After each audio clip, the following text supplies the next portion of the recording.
Yo, hello beautiful people, welcome to my channel, Tarot by Bronx. This is Tarot Talk. These are Tarot Things, and I'm your host, Boogie down Bronx, and I'm here to take care of everybody in regards to, this is a frequently asked question as well, how to discern your intuition versus anxiety versus fears versus picking up on the emotions of other people. Now, with me being a tarot reader and being in the spiritual field, spiritual consultant, whatever you want to call me, for almost three and a half years now, I definitely say intuition is something that everybody is born with, first and foremost. It's inside of you, but you just have to know. It's like one of those things, just like with any muscle, you have to work on it, you have to practice it, you have to grow it in order to hear it more, and in order to feel it and all those things. So quick shout out to my Patreon. If you're seeing this video on YouTube, it was released early access on Patreon. My patrons, I treat them so kindly. They always get early access content, okay? And shout out to my Virgo hoodie. But yeah, so if you want to check out early access content before I release it to the public, please subscribe to my Patreon. The information is in the description box down below for $7.77 a month. Now, with that being said, let's get back into the video. Whoa, I said get into, where am I from? Baltimore? Like, but yeah, so I'm going to be looking down at my phone and my notes here so I can stay on track in regards to the different points that I want to address for this video. All right, so in regards to what you need to know, let's first talk about, so if we're talking about discernment in your intuition, we first need to know what exactly is intuition. Well, if you Google it or textbook definition, intuition is known as a process that gives us the ability to know something directly without analytic reasoning. Okay, in other words, intuition, like the best way that I would describe intuition, as a clear inner knowing. Okay, and intuition does not need to have external evidence. So your intuition, you can just know something, and other people might be like, nah, like that's crazy, because they're not seeing the physical evidence. That does not mean that your intuition is wrong. Okay, so that's something that you need to remember with that. Okay, so now here's another frequently asked question in regards to intuition. Bronx, how do I know what is my, hold on, let me pull this down. How do I know if something is my intuition and something is just anxiety, something is my fears? Well, I'm going to tell you the difference between your intuition and anxiety. So what anxiety looks like and feels like, because as someone who struggled with severe anxiety their whole life, you have anxiety. Well, first thing I want you to know is that they are separate. Okay, your intuition is not the same as your mind and your anxiety and your fears. All right, and it's hard to sometimes tell them apart because they get muddled up together before you can bring it into the conscious awareness that they're two separate entities within you. All right, so your anxiety, first and foremost, will be loud. It'll be distracting. It'll make you feel very uncomfortable. You may have a lot of physical sensations in your body. But what I want you to know about that is it doesn't mean that your intuition is steering you wrong. Your anxiety can be like an emotional response, or kind of like a reaction to what your intuition is trying to tell you, because it's like your brain and your intuition are trying to get on the same page. And so you know, you're having emotional responses. That doesn't mean that, you know, what your intuition or what you feel, your fears, are not necessarily 100% true, but it's not the same thing as your intuition. Okay, it's not the same energy. But your anxiety or fears are always initially going to be very loud, very distracting, very uncomfortable, just these feelings of like, just a lot of uncomfortable feelings basically. Okay, just remember, loud. Intuition is the opposite of that. Sorry if this is like shaking because I'm moving. I'm on a table right now. But your intuition is going to be very subtle. It's gentle. It's clear, and it's still. Your intuition doesn't feel loud or threatening. Okay, that's your anxiety. Those are your fears. Okay, it's something that you just have this inner knowing of. It's very gentle. Okay, it's subtle. It's something that you won't recognize right away. All right, so you'll know if you're again, like, this is something that it takes time to be able to like a certain type of awareness to be able to start to see, okay, I had a thought, right? And your initial thought or your initial feeling, your gut feeling, could be telling you one thing. And then your fears, your mind, your anxiety starts to take what your body just felt and it starts to run with it. It starts to overthink it. It starts to process it. And it's like, if it was something that was bad or an intuitive nudge that wasn't good, your brain starts racing, your mind starts racing, and it starts coming up with all of these other scenarios to try to validate that feeling or try to make sense of that feeling, or that the worst case scenario situation could happen.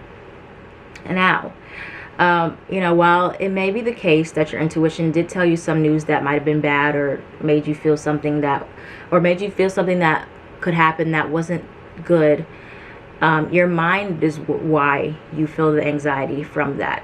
Okay, so again, your intuition is a light tugging feeling, and your anxiety can be an emotional response to what your intuition is telling you.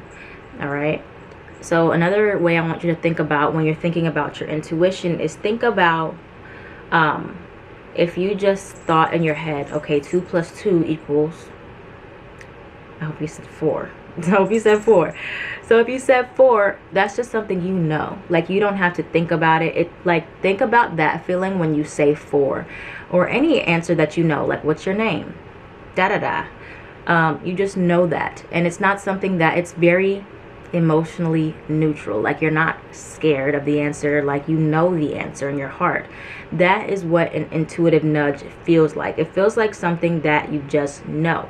Now, the difference is, when you're taught numbers and you're taught how to add and you're taught your name, you're not looking for external validation on how you know, because that's what you were taught.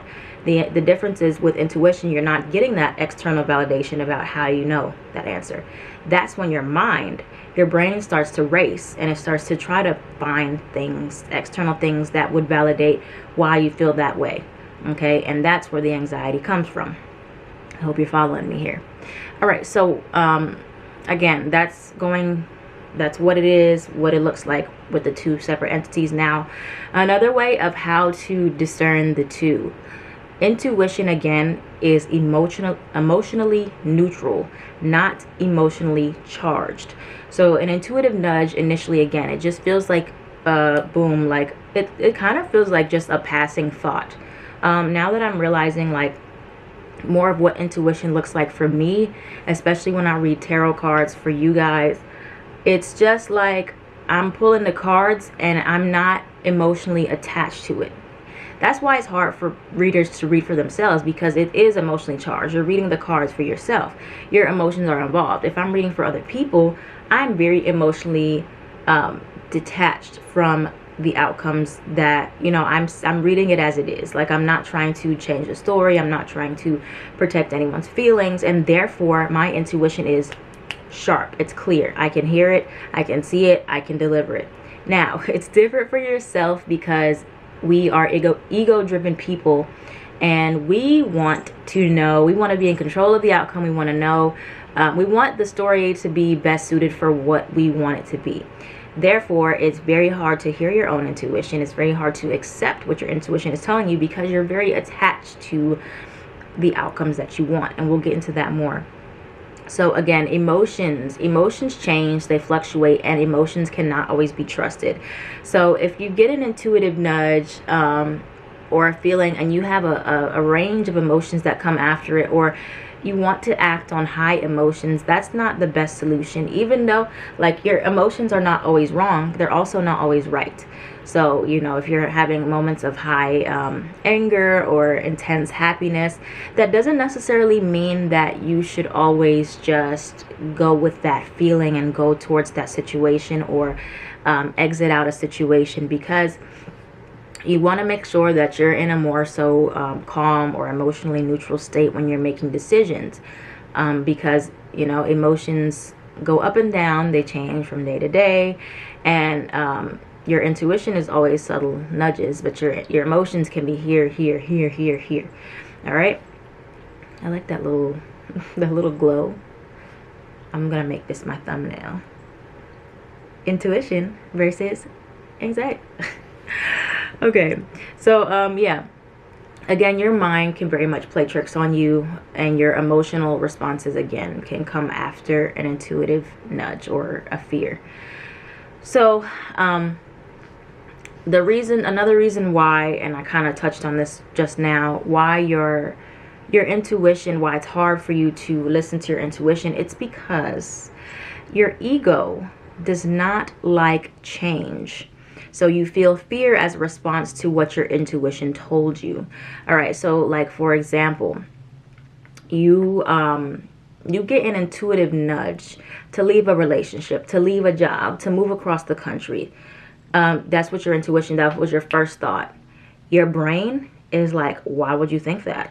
Why would you say that? Why do I need to do this? What does this mean about me? What does this mean about my feelings towards the situation? What does this mean about the person? Da da da da da da da da da. And so your brain is going a mile a minute.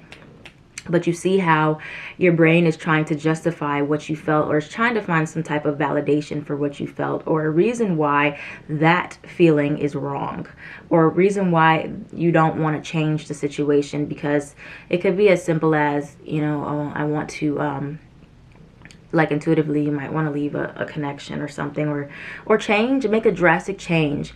And intuitively, your intuition's like, we want this. Your brain is like, I'm not ready.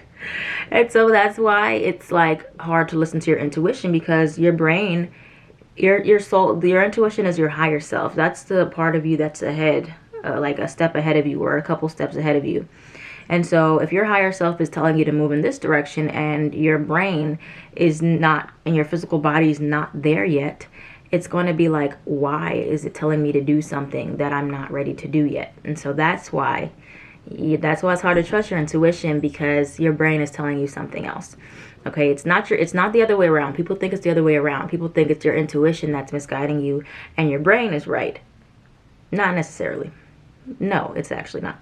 Okay, so again, like your heart sparks the intuition first, and then it sends the signal up to your brain for it to unpack and dissect. And that's where the anxiety and the fears and the confusion comes from. So to kind of just unpack that, overall, if your thoughts are loud and churning and very verbal, because intuition is nonverbal, it's not intuition. It's your emotional response to what your intuition is telling you. And then if it's a clear feeling, knowing without the presence of explanation or words, that is your intuition. Boom. All right. So lastly, let's go through this, how to hear your intuition based on everything I told you. So the first thing you need to do is really quiet your mind. Okay. Your mind, again, that's where it's all loud. It's jumbled up. It's very like, oh my God, what do I do? What do I do? So you quiet your mind. That's why people say you can hear your intuition more clearly during meditative practices, during drawing, music, because thoughts are just flowing. Like, you're not trying to control your thoughts. Okay, that's not what meditation is meant for. Meditation is meant for you to just let anything flow that wants to flow, and release what needs to release, so you can breathe and feel better and be able to hear things and see things more clearly without all the jumbled noise.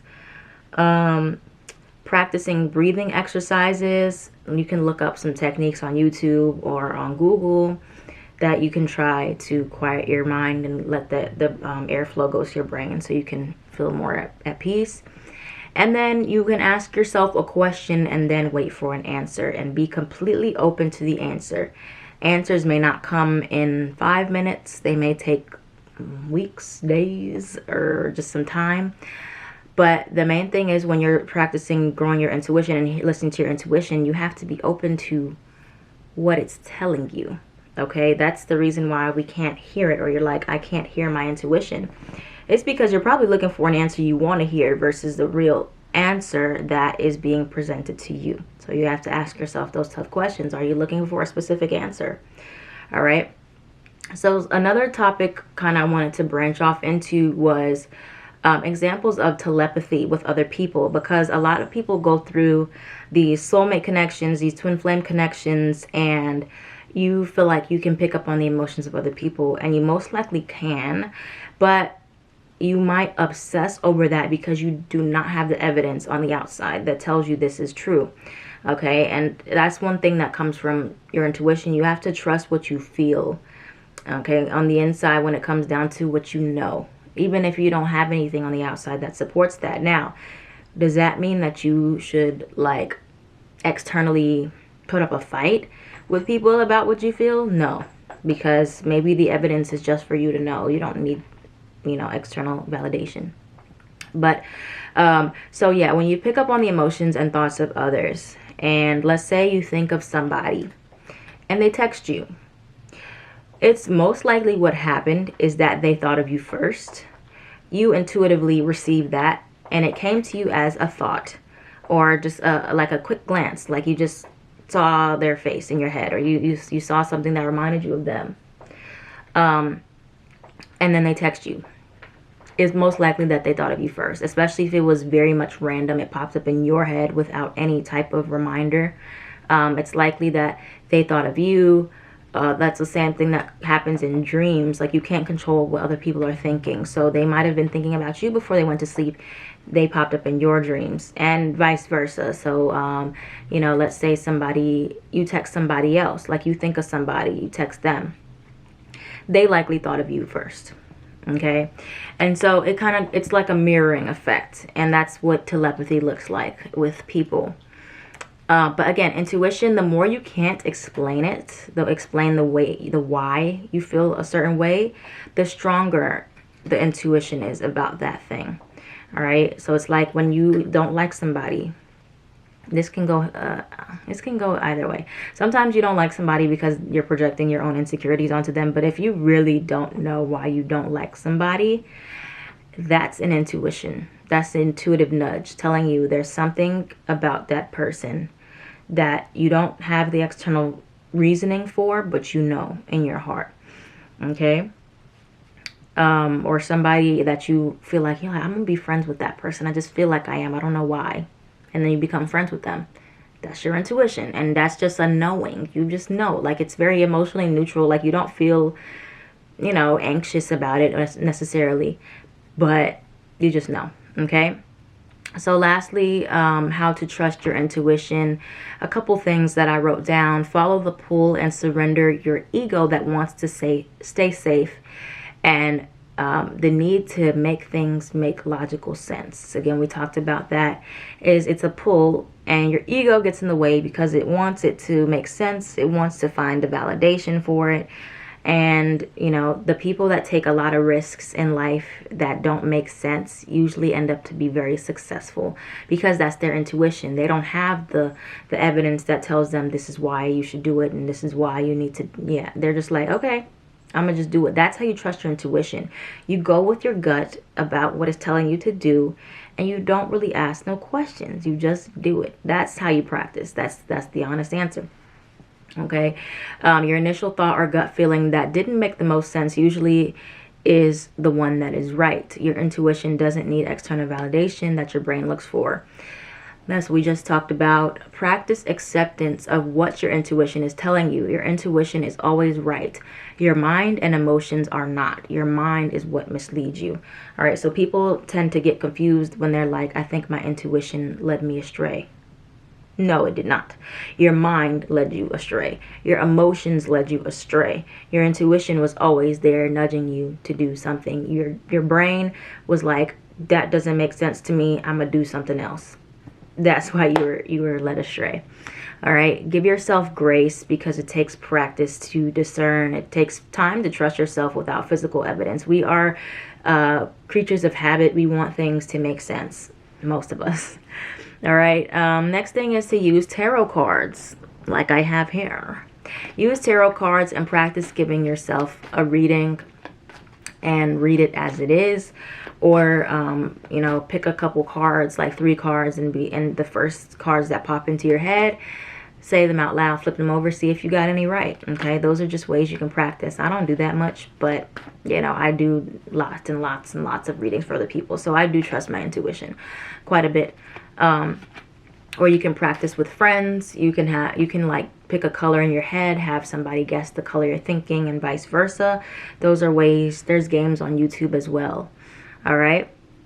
So again, in a nutshell, overall, the reason why you can't understand or hear your intuition isn't because it doesn't work, but it gets diluted or confusing because you could be too attached to the what you want to hear, the outcome you want to hear, and you avoid the outcome you don't want and the answers you don't want to hear. So you can't really fully accept what it's telling you, or the signs you're receiving, or the intuitive hints you're receiving, because you're looking for too much logical explanation for it, or you're looking for some type of validation that would validate that what you're feeling is not true.